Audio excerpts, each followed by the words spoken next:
நான் சபரிஷ் வந்து நான் மார்க்கண்டியன் படத்தில் கூட நடித்தேன்.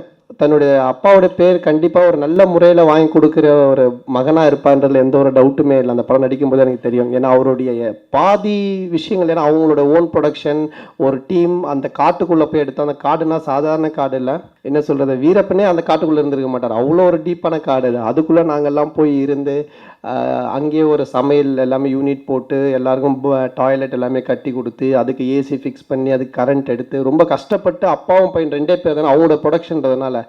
ஸோ காலைல எழுந்து வந்து பார்த்தீங்கன்னா அதே மாதிரி ஹீரோவாக நிற்பார்.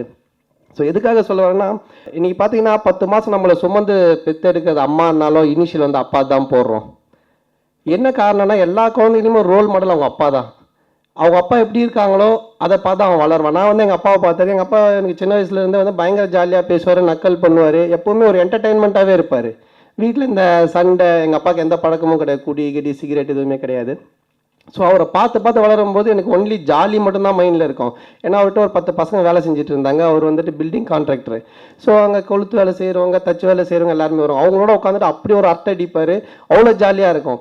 ஸோ என்னென்னா எங்கள் அப்பா நடந்துக்கிட்ட விஷயம், அவர் பழகுனது, பேசினது, இப்படி எல்லா குழந்தைங்களுக்குமே வந்து பார்த்தீங்கன்னா அவங்க அப்பா தான் ஃபஸ்ட்டு ஹீரோ. அவருடைய ரோல் மாடலாக தான் எடுத்துப்பாங்க. அதனால அப்பா செஞ்ச என்ன சொல்கிறது, பாவமோ புண்ணியமோ அது பையனுக்கு தான் போய் சேரும் அப்படின்னு சொல்லுவாங்க. அப்பா செய்கிற ஒரு நல்ல விஷயம் அவங்க பையனுக்கு ஒரு பெரிய ப்ளஸ்ஸாக இருக்குன்னுவாங்க. இன்றைக்கி மாஸ்டர் செஞ்ச ஒரு நல்ல விஷயங்கள், அவர் செஞ்ச அவ்வளோ பேருக்கு உதவி எல்லாமே தான் இன்றைக்கி ஸ்டேஜில் இவ்வளோ பேர் வந்துட்டு சபரிஷ்க்கு வந்து சப்போர்ட்டாக நின்றுட்டுருக்குறோம். அதே மாதிரி சில அப்பாங்களும் இருக்காங்க. எங்கள் ஏரியாவில் ஒருத்தங்க பார்த்தீங்கன்னா குடிச்சிட்டு நாய் கூட சண்டை போட்டுன்னு இருப்பான். அந்த நாயை அவங்க பையன் வளர்த்தான். அதனால் அவன் குடிச்சிட்டு அதுக்கப்புறம் அவங்க அப்பாவோட சண்டை போட ஆரம்பிச்சிட்டான். நீ ஏன் நாய்கிட்ட சண்டை போடுறேன்ட்டு. ஸோ இந்த மாதிரி இருக்காங்க. கடன் வாங்கி வச்சுட்டு போன அப்பனுங்க இருக்கானுங்க, கடனை அடைக்கிறதுக்காக கஷ்டப்படுற பசங்களும் இருக்கானுங்க. ஸோ அப்படிலாம் இல்லாமல் ஒரு நல்ல ஒரு சினிமா உலகத்தில் இருக்கிற ஒரு நல்ல மனிதர்களை, இன்றைக்கி இருக்கக்கூடிய ஒரு நல்ல நண்பர்களை சபரிஷுக்கு வந்துட்டு மிகப்பெரிய பொக்கிஷமாக மாஸ்டர் கொடுத்துருக்காரு. ஸோ நாங்கள் எல்லாருமே சபரிஷோடு நிற்போம். டெஃபினட்டாக சபரிஷ் ஜெயிக்கிறதுக்கு உண்டான எல்லா உதவிகளும் செய்வோம்.